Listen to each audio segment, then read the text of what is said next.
खुलुमबाय लोगोफोर, बे आंनि गोदान भिडिअ बयखौबो बरायनाय जाबाय। दिनैनि भिडिअआ जाहैदों लफि संखौ मोरै बानाय। नोंथांमोना भिडिअखौ जोबजासिम नाय, आङो स्टेप बाय स्टेप फोरमायगोन। दासान्दि फेसबुक, इन्स्टाग्राम आरो इउटुबाव ट्रेन्डिं सोलिगासिनो दं बिदि सङा। नोंथांमोना नायलांबाय था भिडिअखौ, आङो स्टेप बाय स्टेप फोरमायलांगोन मारै खालामनांगौ लफि संखौ। बिनि थाखाय नांगोन जोंनो गिबियावनो केनमास्टार एपखौ आं डिसक्रिपसनाव लिंक होनानै दं। बेनिफ्राय डाउनलड लाबानो जाबाय। जोङो गिबियावनो केनमास्टारखौ अपेन खालामदो, बेनि उनाव जोङो गोदान प्रजेक्ट लानांगोन।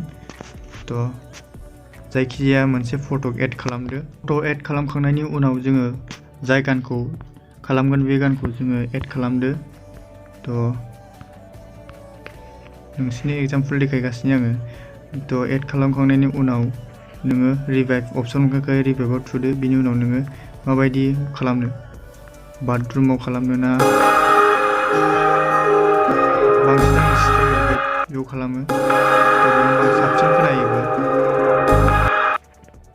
बिनि उनाव सेभ खालामदो।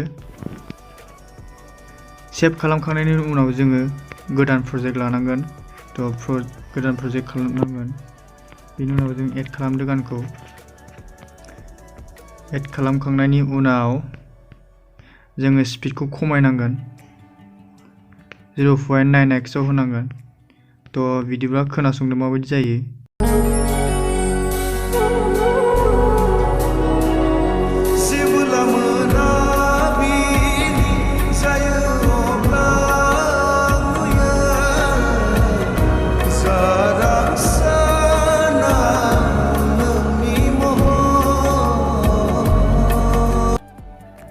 लोगोफोर, बेबायदिनो लफि संखौ गावनि मबाइलावनो बानायनो हायो।